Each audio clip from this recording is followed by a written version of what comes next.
Hi, I'm Keely Duncan, and this is the Glorified Podcast where we share our stories for God's glory.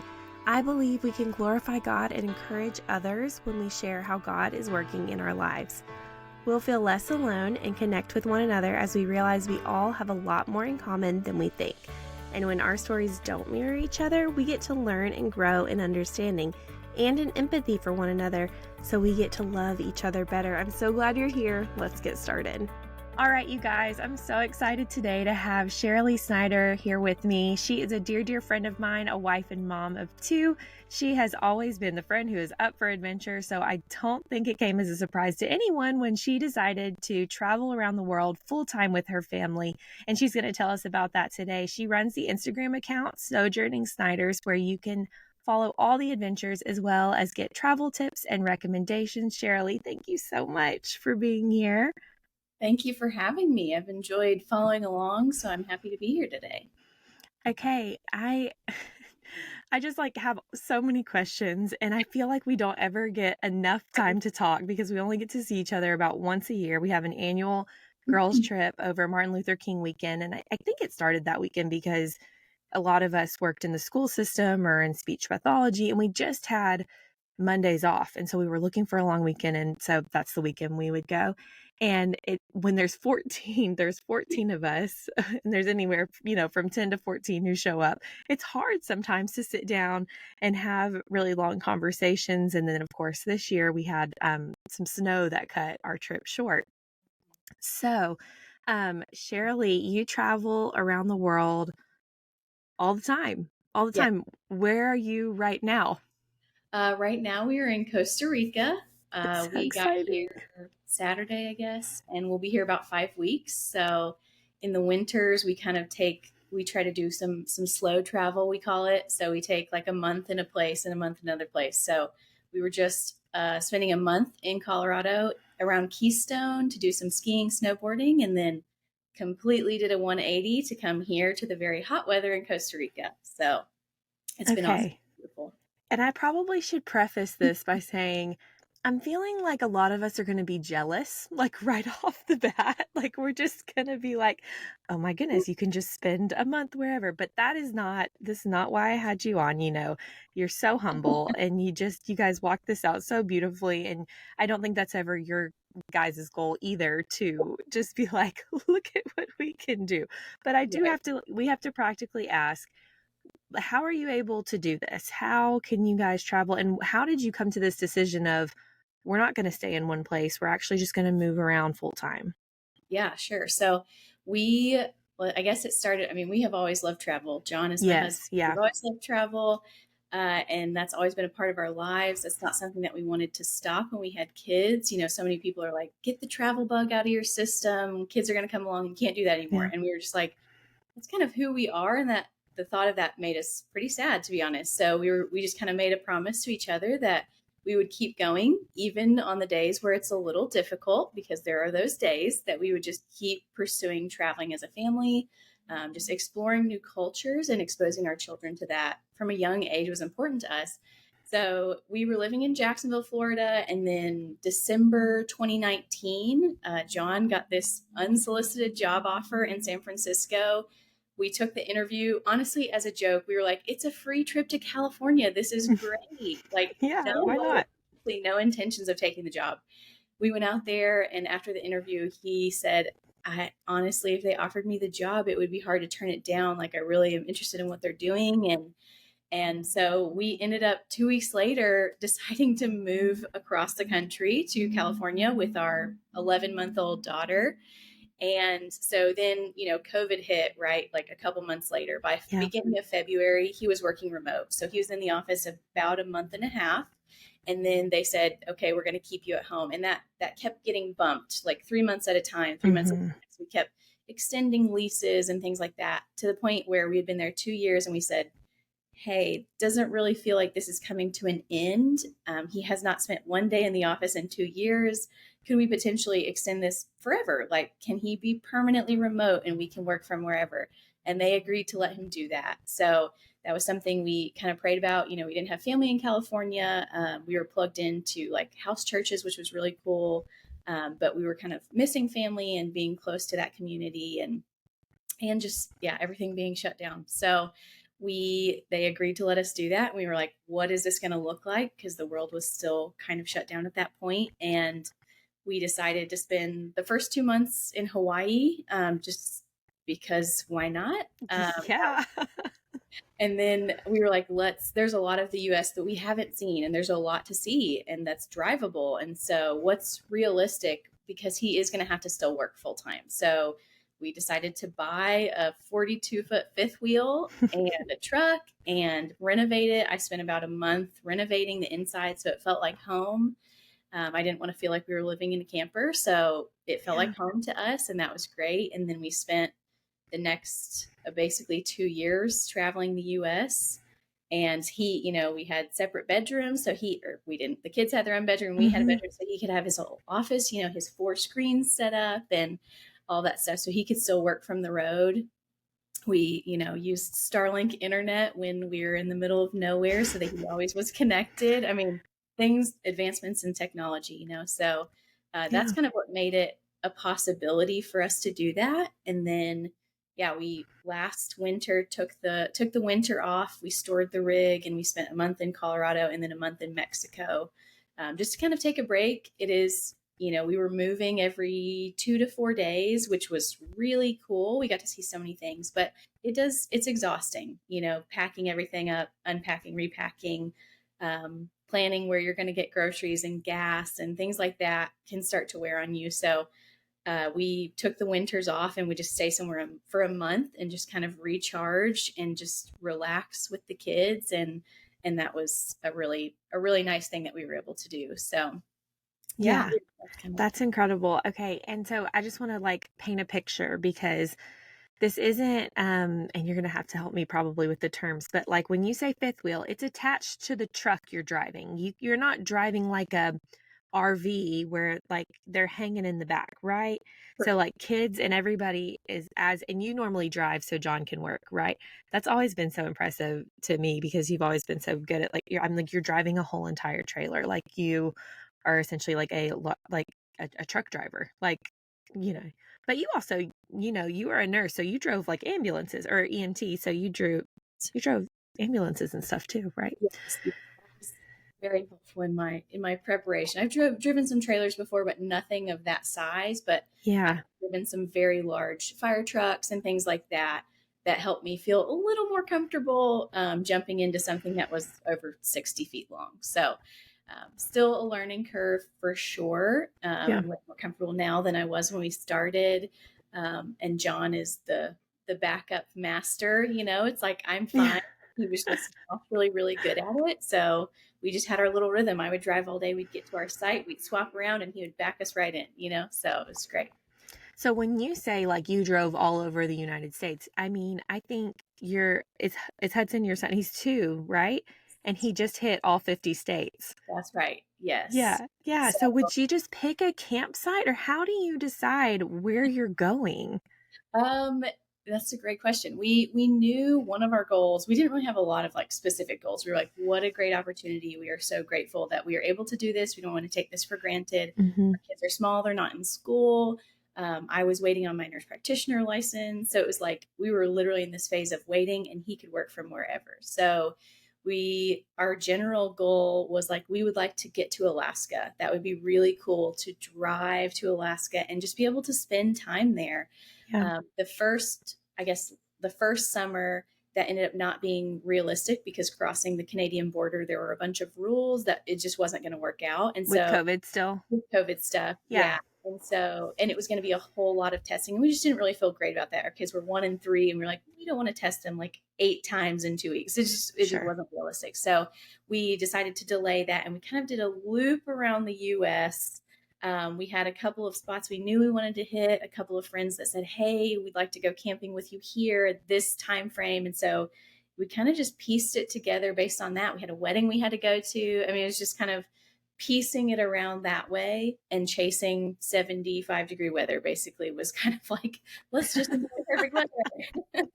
And then this past summer, we had stored the rig in Florida, Mm-hmm. but we knew we wanted to make it to Alaska. So we drove we started out in May, I think, in Florida and drove all the way up, like the bottom half across the US, and then cut our way up and then drove up through Canada. We spent um, almost 2 months in Canada this year, like between Wow. driving there and driving back.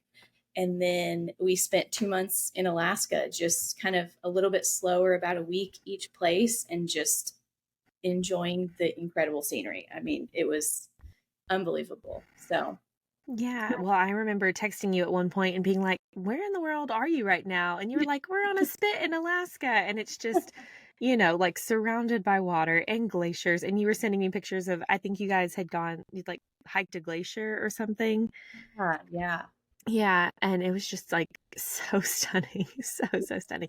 I think from the point that, most of us who like didn't maybe know all about Alaska saw the proposal and like they're arriving on that boat where like everybody's goal since that movie came out has been like get to Alaska. That's right. Exactly.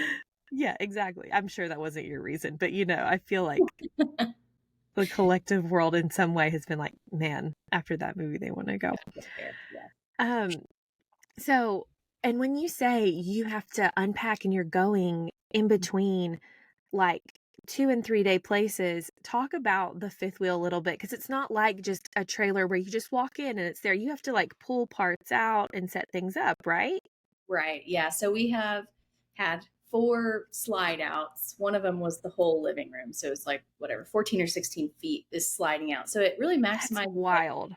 I mean, yeah, it's this big, and then all of a sudden it's this big. The kids had a double bunk room, so it slid out, and it was just this really large room.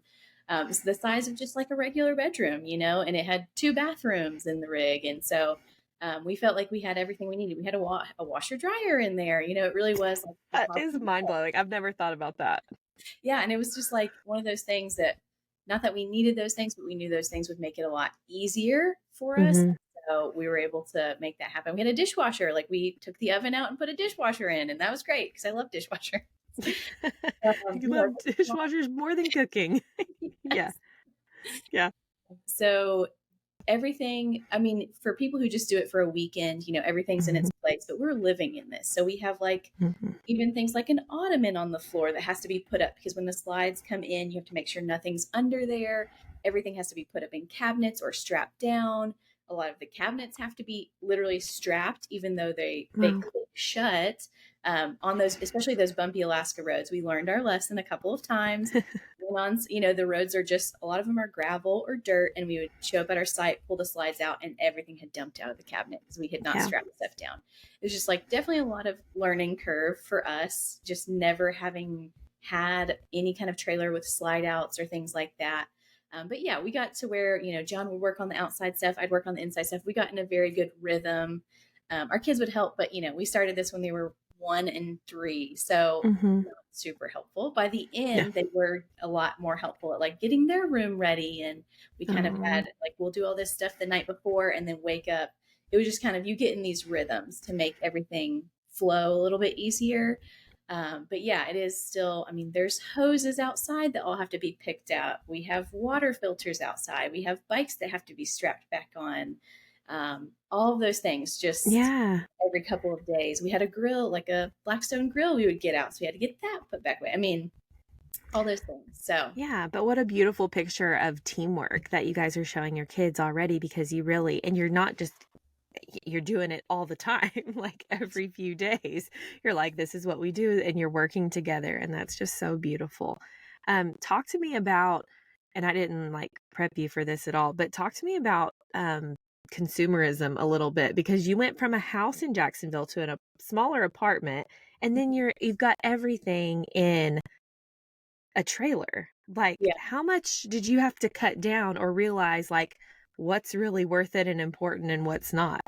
right. Yeah, it was, yeah. So house in Jacksonville, we went from like a 4-bed, 3-bath, and then went to Hmm. San Francisco and had a 2-bed, 2-bath, so already we cut down a lot. Now Hmm. that was made a little bit easier because we kept our house in Jacksonville as an Airbnb. So we were just like, Right. stuff is going to stay here, and we're just going to have to get different stuff and less stuff. So Hmm. that was made a little easier, but still getting rid of a lot of personal things and things we were just holding on to just because, for no real reason. Everybody has those things. And then when we were leaving California, I mean, the decision was made and we had about 3 weeks to sell everything. And this was Wow. also in the midst of like Thanksgiving and Christmas holiday. Like we moved out, we flew out on Christmas Day. So, and we knew we had a teeny tiny storage unit that we would come back with the rig and pick everything up. But it was like an 8x8. Everything we owned fit in this 8x8 storage unit that we could Wow. then put into the rig. And so, yeah, I mean, you learn to not be attached to things. Some of the things were like our kids' baby stuff, and I'm going to need that again someday. And so having to process that, like keeping these clothes. But then what was really neat with that was like we had some friends who had just had babies, and we were able to just be like, please take Here you all of go. these things. And then I could see it like have a second life almost. So that brought a lot of joy to us. But yeah, then moving into the whatever 350 square foot trailer or whatever it was, very small, really, really had to pare down and see what was important. And even for our kids, like realizing how much happier they are without so much stuff. Like, Mm-hmm. yes, of course, kids love toys, but our kids are honestly so much happier outside with no toys than they are inside with a room full of toys. It's like overwhelming for them, And so Mm-hmm. just really realizing that as long as we were together as a family, that was really all that we needed. And so we have very few earthly possessions. And even I told John, even now, you keep going and you start to accumulate a little more, a little more, a little more, Mm-hmm. like kids stuff. And I'm like, okay, we need to pare down again. We're getting too much. We joke like we're move into a house and we're going to have furniture for like one room. It's going to look so silly, Yeah. and that's okay. Yeah. We're like, we have no desire for, a giant house. Like at some point in our lives, that probably was the goal, like have this huge house, have it well furnished and have all this stuff. And it's just like Sure. that kind of stuff feels like a weight at this point. And it's just more Mm-hmm. stuff we have to maintain, more stuff that's eventually going to break, and all this stuff. And it's just like we have realized how much of that we don't need. Now, that's not to say we don't still have things. Of course, we still have things that we like and things that make life easier. But generally, yeah, we've just learned to pare down, and it's been really freeing, I think, for all of us. Yeah, no, that's so good. And I think that's something I know, and every family's different, but I know recently, even like I've just been talking to Brad, like, hey, instead of, the boys' birthdays are coming up, like, instead of this, or like asking him this, like, I feel like we just had Christmas, like, can we give them options and let them pick an experience? And just, even I asked my oldest, I said, hey, like, do you want to have a birthday party this year, or do you want to take a trip? And he said, can we please take a trip? I want to go somewhere. And I was like, okay. I was like, let's see if we can figure it out. So, there is something for sure to that. And, you can't take it with you anyway. Okay. You've mentioned Canada, Alaska, Mexico, Hawaii. You get to have a view of God the Creator in ways that I don't think a lot of us do on a regular basis. I mean, of course, when the sun is shining and it's a beautiful day, and it's about to be spring here, and we get so much beautiful greenery and all of that, but you're getting to see mountains and oceans and cliff sides. Do you have any perspective on that, or just like being awestruck by his creation, or places that are your favorite, or places where you felt that in awe? I think we have learned, because we have moved around so much, we've learned to appreciate parts of everything, right? Like Mm-hmm. maybe before, when you're living in the I grew up in the Midwest, like it's so gray in the winter, but when you're Mm-hmm. away from that and you come back and visit, you can still find like beauty in that because you're experiencing so many different things. And I think the big thing for me is just, like different people have different things that maybe like stirs their heart towards God. And for me, Mm-hmm. that is traveling and being out in nature. I mean, daily am outside and I'm just like, God could have given us this flat earth. It could have been brown. It could have been the same exact weather every single day. I mean, just like so predictable, right? And that's not what he did. He gave us climates, and he gave us, I mean, this Yeah. place is green. This place is brown. This place has waterfalls. This place has glaciers. And I'm just like, I'm like getting chills talking about it. But you're out in nature and you're just like, it just stirs my heart towards his goodness, and just that he thought of us and just the joy that it would bring us to experience so many different places, all this diversity that we get to explore. Our kids see it. Our son, who will be 3 soon, but he was 2, barely talking, and one of the first sentences he started saying regularly was, "Mommy, look at the sky. It's so, so, so beautiful."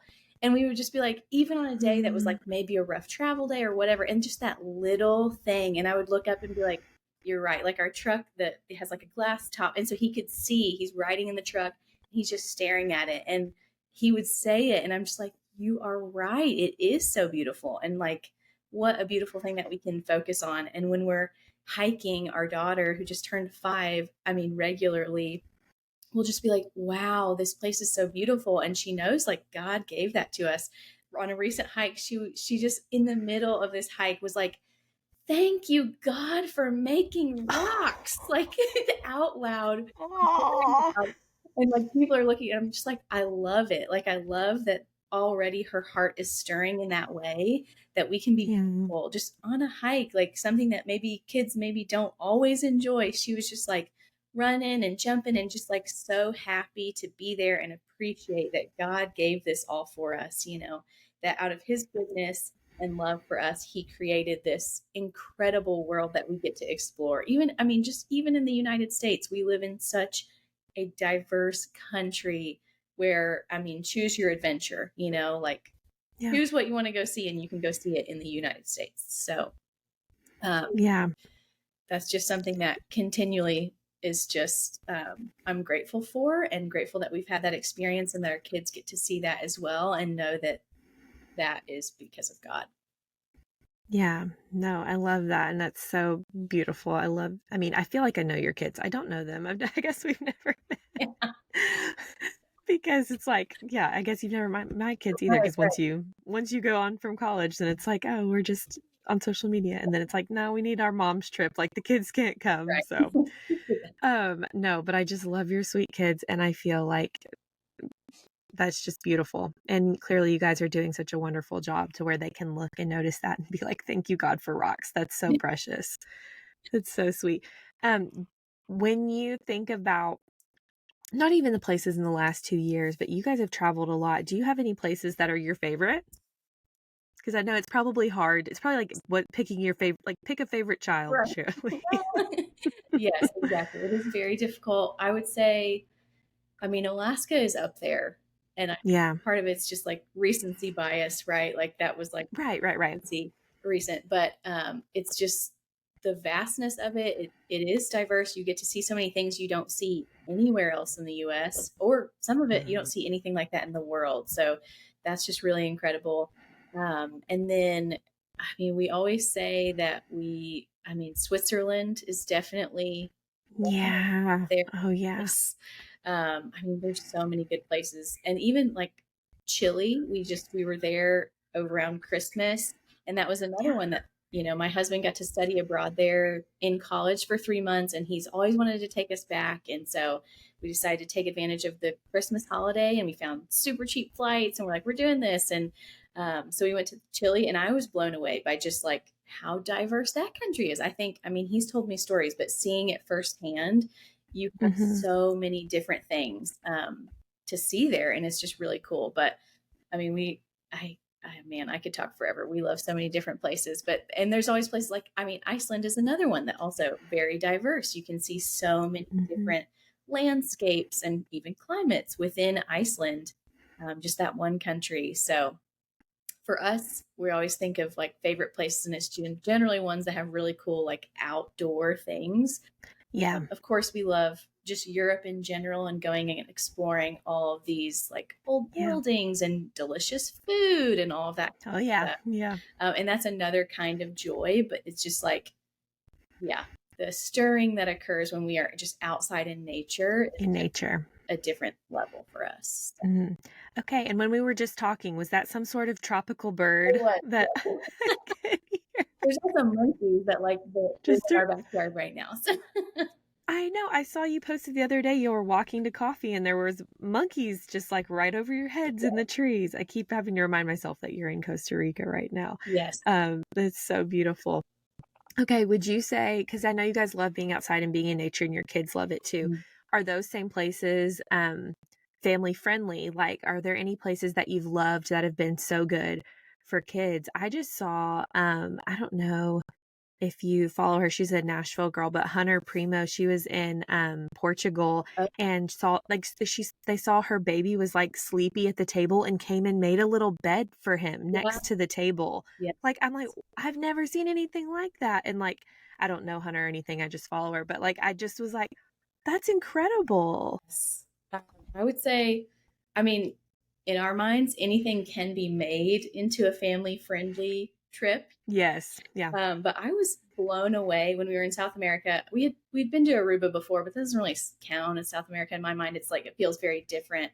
But spending 3 weeks in South America in December, I was shocked at how accommodating they are for kids. Like, number Okay. one, you get there and you've had this long flight, everybody's tired, it's an overnight flight, and you're just like, I just want to Mhm. get to my hotel or whatever. And you see this immigration line that's going to take 2 hours, and you're just like, oh boy, here we go.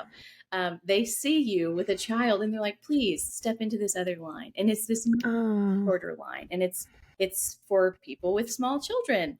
And it doesn't seem like it's an exact age, but like maybe 5 and under. And the same thing happened when we got to Costa Rica, actually. There was this unbelievably long line. It actually wrapped outside of the building. And I was kind of like, oh man, here we go.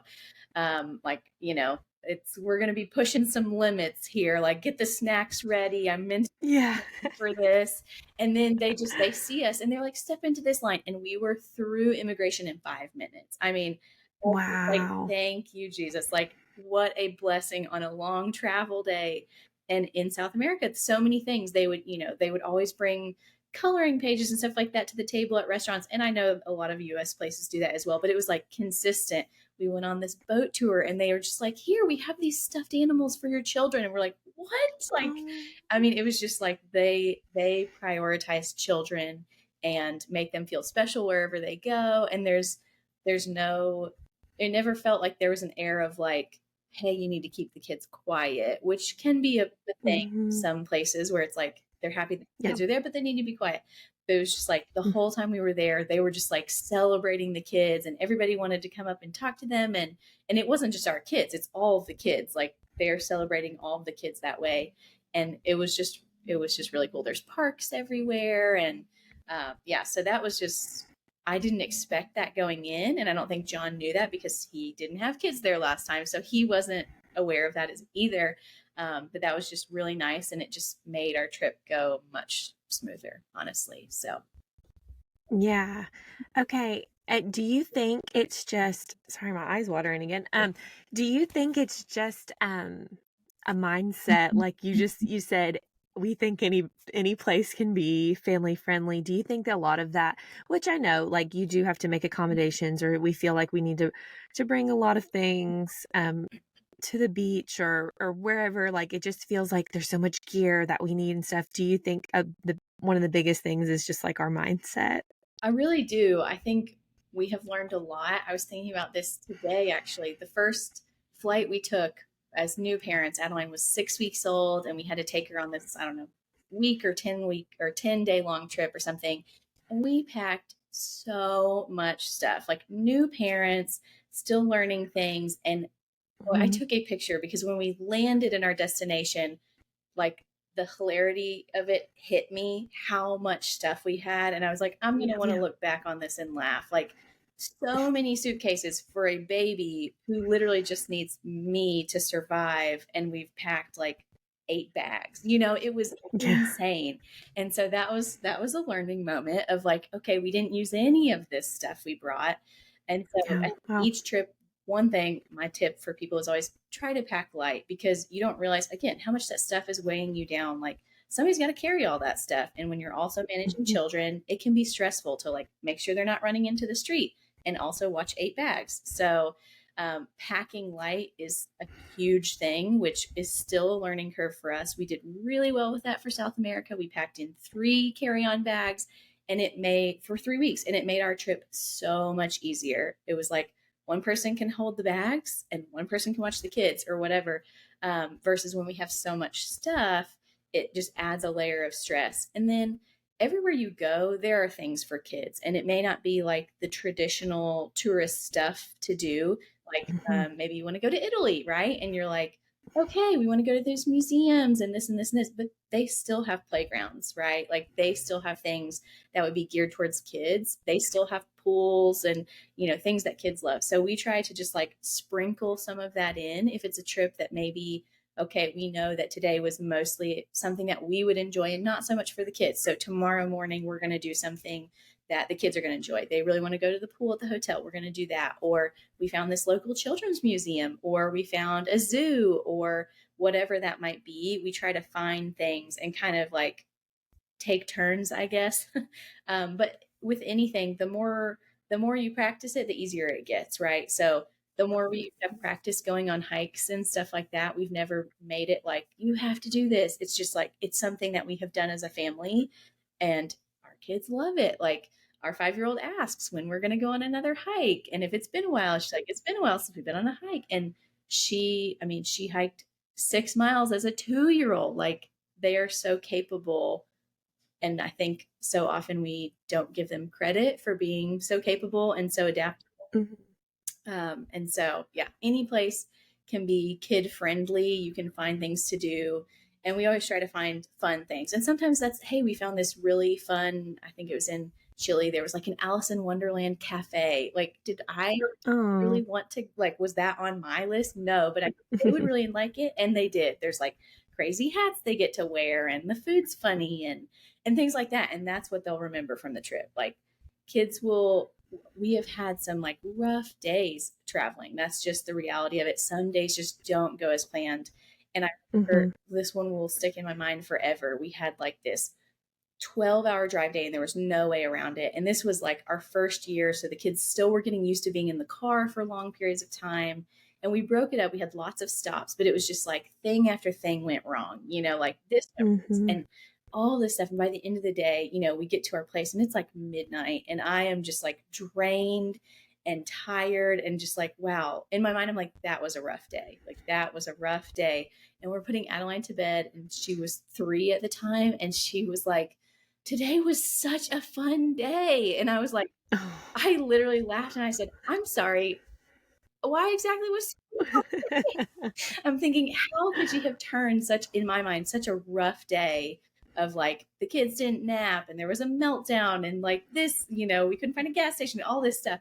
And she remembered only the positive things. Like all the negative stuff was wiped from her brain. Mm. And we had gone to Mount Rushmore that day. That was one of our stops. And we told her there would be faces on the mountain. We were trying to explain it to her before she got there. She thought her face would be on the mountain. So she walks Oh. up. There was a little disappointment. She looks around in her 3-year-old brain. She says, "Where's my face? Where's my face on the mountain?" And we are like, "Oh my goodness, that did not occur to us." And so I was like, "Well, hold you up and take a picture of you, and your face can be on the mountain." And so that night she was like, "My face got to be on a mountain. We got to have ice cream." I mean, there's Oh. like she's like naming. I got to a new Tony or whatever it was. She just all the positive. Yeah. It was a great day. And I was just like, wow, I need to take a page from my 3-year-old's book. And instead of at the end Yeah. of the day being like, well, this went wrong, this went wrong, this went wrong, this didn't go like I liked it Sure. to, look back and think of the things that went right. We got to explore 2 national parks that day. Like we made it safely to our destination. I mean, so many things Sure. went right. And I think that was like a turning point for me. And now we kind of will like call each other out, even our kids, like, well, there's this that's positive though, like finding Hmm. ourselves that there is joy in every day, and just trying to focus on that instead of what didn't go the way that we had hoped that it would go. So, Yeah. Well, I can only imagine because I feel like even as someone who only takes a few trips a year, that those travel days can be so stressful. mhm.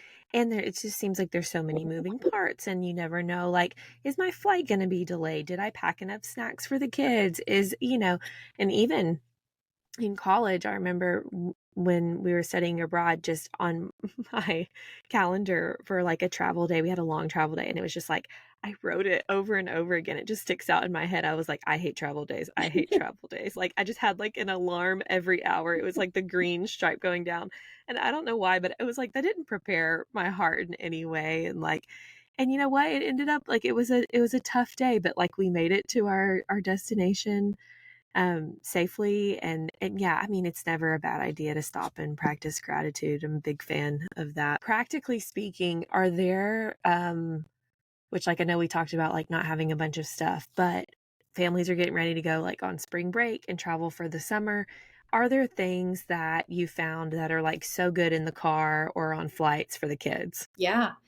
So in the car, they love a lot of things, but we do no screen time. It's not like a thing. It's just like something we just didn't start, and so it's not something they expect.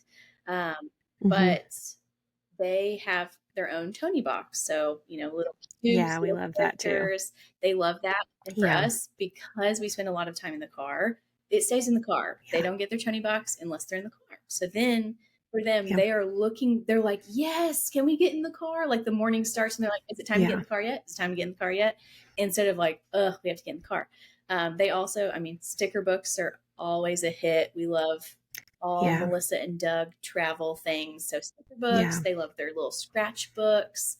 Adeline can yeah. do some crazier things. She's got some little like sewing kits she can do.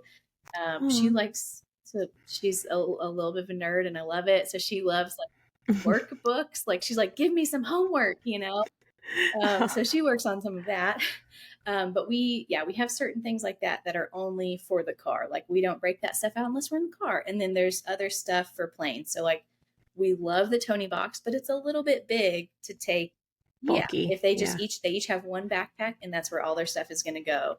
And so whatever can fit in the backpack, they can bring. And so we got the little Yodo mini for them for a South Yeah. America trip because we're trying to pack super light, which is similar to the Tony box. We prefer the Tony box, but it's nice when you need to be compact and they can share it. So we got a little headphone splitter. They've got their headphones. So we bring that. And then they both love, like for planes or restaurants, we have like little Polly Pockets, which I've been search for Oh, like a more of a boy version, but honestly, there's like the Disney versions, and Hudson loves it. Little Frozen yeah. characters, and they will sit there and play with these little characters for, I mean, an hour straight, silently, just like talking, and it's so compact, Yeah. it all fits in the case. We break it out at restaurants, and they're excited, so we get to enjoy some peace for dinner, or on planes, Yeah. which is nice. Hudson loves cars. We have some little like road tape. It's like painter's tape, but it looks like a road. I mean, Yes. we can put Yeah. that on a plain tray and he'll go nuts for that. It's like sometimes it's the little things. We always pack Hmm. some really thin books. We're big fans of like the Berenstain Bear books, and they're super thin, and our Yeah. kids love to read. So those we packed several of those, and then always do that. And then of course lots of snacks. We usually have a backpack full of snacks. And when somebody's starting to get to the end of their patience, we're like, it's time for a snack. All right, let's have a Yeah. different snack. So just having some toys that can be for trips specifically, we have found has been super helpful because then they look forward to it, Right. and then that's exciting for them. But if it's something they use all the time at home, when Adeline was little, I honestly went to, before we go on a trip, we traveled a lot back and forth east to west coast, so like full Hmm. flight days with like a 1 and 2 year old. And I would go to the dollar store, like I would go to Family Dollar and buy like $5, so like five new toys, and wrap them in wrapping paper, and like every hour she would get a new dollar toy, and if it gets broken, I don't care because it was $1. If it lost, it was a Yeah. dollar. And she loved opening it, and then she would play with this little toy. Sometimes it was like flashcards, or I mean a little Barbie or whatever it was. And that was like she would look forward to these new little things, and it cost me $5. So that was also Yeah. a fun little thing that we would do. So No, that's such good advice. And I feel like that'll be so helpful to parents. And it just seems like that's the main thing is just keeping it where it's like if you can keep it like this is a car thing only, or this is a plain thing only, then that'll keep that excitement. So that makes sense. I appreciate that. Um, are there any things, well, I wanted to touch back. I know you mentioned like when you were driving to Alaska, you were driving through and like seeing community and like seeing Mhm. people because you talked about also too having a house church up in San Yes. Francisco. How do you keep community? Because most of the time you're just with your family. Is it just when you get to stop and see friends, or is that one of the harder parts, not getting to see family as much? Or what would you Yeah. say? So that, I mean, people are like, what's the downfall of this? You know, like every lifestyle has pros and cons. And the biggest Sure. thing is not having that consistent community. That's something that is super important to us. And that is something that has made us be like, okay, we see us settling down for the sake of ourselves and for the sake of our kids. Like we want them to be surrounded by a consistent community that can pour into them. So yeah, that is hard. We are very fortunate that we have friends and some family kind of sprinkled across the US. And so that's really Hmm. nice. We get to see people who we honestly would not see that often. You know, like, okay, maybe we see this person every few years, but we got to add in this trip to see them because we're passing within an hour of them. So we can just stop and see them. So that has been really cool to see them. And like to your point, like we don't know a lot of our college friends' kids, right? Because a lot of times we're just meeting up with a college friend and Hmm. that's wonderful. But it is so cool to see them like in their home environment with their kids. What does their family look like? And that has just been a really neat experience that I don't think we would have otherwise. That we have gotten to see a lot of our friends' families interacting and having that community and visiting their churches. And that has been a really unique experience. And we've really enjoyed that. And then we are also thankful. My parents love to travel as well. And so they, at least every other month, sometimes every month, will fly to where we are and meet up with us. And so that's nice for a couple of reasons. Again, some consistent community. My kids love them. So they love just spending time with them. They count down the days till we see them again. And then selfishly, John and I usually get a date while they're there. So Yeah. that's Yeah. also something we look forward to. They actually will be here in a few days. So we're really looking forward to that. But yeah, it is difficult when you're moving as frequently as we are to form that consistent community. So it's reconnecting with friends that we've had, like college friends, or friends from the church community that we had in Jacksonville, or the church community that we had out in the Bay Area. Um, Staying like connected with them has been helpful, and then as far as like yeah, so that's kind of what we have been doing, but it is really difficult. If you're moving a lot slower, then some people will start to kind of travel together in the RV community, but that was never kind of what we were doing. So we were always kind of moving a little too quickly for that. Yeah.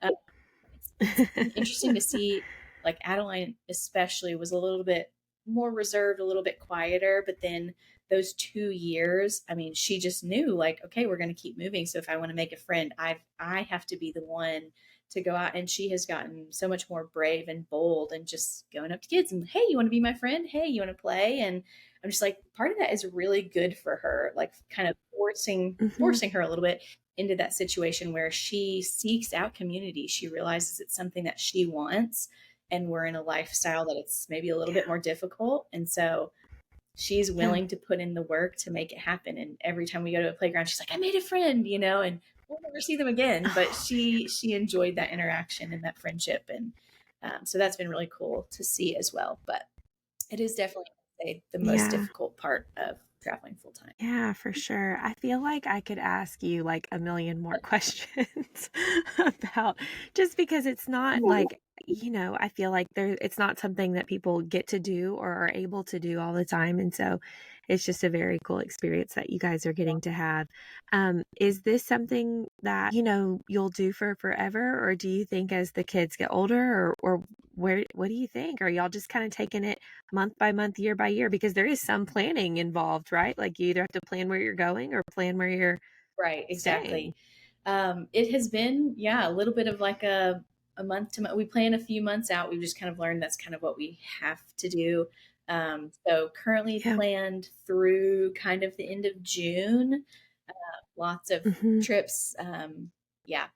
like within the US, but then several international trips as well that we're really excited about. And then, Adeline will start kindergarten in the fall. So that has been a big thing of lots of thought, lots Yeah. of prayer going into, are we going to keep doing this and homeschool her? Are we going to put her in school? And I think at this time we're leaning towards putting her into school because she's just like so excited for that. Um, and Yeah. because we are excited for a chance to just like have more consistent community and things like that. So as things stand right now, we're thinking we will probably like settle down a little bit come the fall Yeah. so that she can start in school. And we already know it's going to be a drastic lifestyle change for us. And so maybe we get a year into it and we're just like, this really is not for us. It's just not what our family needs to Hmm. do right now. And because we have that flexibility, we can change our mind. Or we may just get back into that and love just being surrounded by people in a church community and just really dive back into that because that's what we were doing before. So, still something that we are, yeah, very much trying to intentionally pray about and see which direction we need to go. It feels like a really big decision, but I know there's no wrong decision. So, we're just kind of leaning into that right now. Yeah. Yeah. No, there isn't. And just because it was what worked for our family, I definitely we were at the same church my whole life. I was at the same school my whole life. And I'm just kind of realizing as we prepare for where we're gonna send Milo, I don't know where will we end up? I don't know, but it doesn't have to be permanent. And I'm having to retrain just that part of my brain. Just because I was at the same school, K through senior year, that doesn't mean we don't have to do that again. It can just kind of be up in the air, and part of me would love that. And then but just being flexible, hey, if this doesn't work, then let's see what God Right? has for us. So yeah. Okay, before we were kind of talking just about some totally separate things, and talking about just when we think about Jesus, and this is a hard pivot, but I know he put some things Yeah. on your heart. But and so we want to share that. We want to be able to talk to it. And it's funny that you say that because I've been having really similar thoughts too, just about who God is and his character and who Jesus is here for. So tell me a little bit about what you were thinking about this Yeah. week. So, something that has kind of been on my heart a lot this week, but also just this past year, and just kind of this theme of I feel like in the world today, there's this thought of we have to fix ourselves before we can come to Jesus. Like, okay, I know that I'm still a sinner. I need to fix all that. I've got to fix it. And then I can come to Jesus. And Mm-hmm. there's no way that I can come to him before that. And that's just, I don't see that anywhere in the Bible. That's something like church in Jacksonville Yeah. talked about a lot was okay, if healthy people don't go to the doctor, right? Like sick people go to the No. doctor. Jesus is the best physician there is. He loves us right where we are, right in the thick of our sin, no matter what we're doing. He comes to us and loves us in spite of that. And it's just something that I Yeah. hope our kids grow up knowing that full well. Like there is nothing that they could do on this earth that could separate them from Jesus. Like they are never too far gone or in too much sin that they can't always lean on Jesus. And that's something we try to teach our children is you don't you don't just need to pray when you're happy with God, right? It's okay to be frustrated about your life Mm-hmm. or frustrated with him. Like sometimes things don't go the way we want them to go, and that's okay. He is a good father, and just like my husband would want our kids to come to him no matter what they're feeling, whether they're happy with him Right. or angry with him. God is the same. Like he wants us to bring our burdens to him, to come and say, hey, I know that I am a wretched black-hearted sinner and I need you, and he Yeah. will meet us right there. And I'm just so grateful for that. And I think that's something that feels like it's I don't know, and I don't know. It feels Yeah, I think as Christians, we feel like we're supposed to have the right thing to say, or we need to bring this to God in a polished way. Like, Lord, I know you will take yeah, care of this, but, and that's okay. Like, I'm right here. It just seems like it has to be clean, but we don't see that in the Bible. We hmm see him, well, for one, using all kinds of people, yeah, the sick and the lowest and the people that nobody else is talking to, for one. And also just like all through the Psalms, and it's something I think I've already mentioned on the podcast before, but like you've got David crying out in all of his frustration and anger. Most of them are angry, are, concerned. God, where are you? Am I alone? And it's just, he can really handle all of that. He already knows how you feel. He already knows where you are in your heart and your spirit. Nothing is going to surprise him. He's not bound by time. So he already knows. He already knows what's in the future for you and how you're inside. So, and he made you so Yeah. he can handle it. So, it's so beautiful. Um, I'm so thankful that God put that on your heart. Am I forgetting anything else that you wanted to share? No, I think just a verse that comes to my mind often is John Yeah. 3:17. So much focus on John 3:16, but I've always loved 17. Mm-hmm. For God did not send his son into the world to condemn the world, but to save the world through him. And I think it's so easy to see God as just like this. He's just ready to strike people down and condemn everybody. And that's not why he sent Yeah. Jesus here. And so I just love that reminder and hope that it's something my kids always carry with them. Yeah. Yeah. Absolutely. Well, Sheralee, let me say a prayer for us and then we'll be It's done. good. Okay. All right.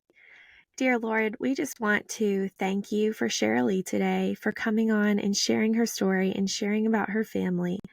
Lord, we acknowledge you today as the creative creator. You have painted such a beautiful world for us to live in, the glaciers and the water and the rocks. God, thank you for the rocks. And Lord, we're just so grateful that you are so kind to create this beautiful world that we get to live in. Lord, I just pray that we all get to experience that today. We get to go out in nature at some point today and experience your beauty and be in awe of your creation. Lord, we love you. We're so thankful. In Jesus' name we pray these things. Amen. Oh my goodness, you guys. I'm so thankful Sheralee came on and talked about her family and the way they travel. I just love hearing stories from people who live in a different way than I do. She's on the road full time, and I love all the advice she had and her perspective on God's creation. I hope you guys enjoyed that conversation as much as I did. I may be a little biased because she is a close friend of mine, but I just really enjoyed it, and I hope you guys did too. So if you want to follow Sheralee, you can follow her at Sojourning Snyders on Instagram, and she is constantly sharing family-friendly travel tips, how they use points to book a lot of their things, just tips and hacks like that you wouldn't know, and like recommendations of places to try when you're traveling places. And it's just a fun follow. So if you enjoyed this episode, would you take a minute and just rate and review the podcast? And it just would mean so much to me. And more friends can find the podcast and be encouraged the more we share it. Even just screenshotting, sharing on your social media if you enjoyed today's episode. It truly does mean the world to me. Thank you guys so much for listening. I hope you have a fantastic week, and I'll see you next time.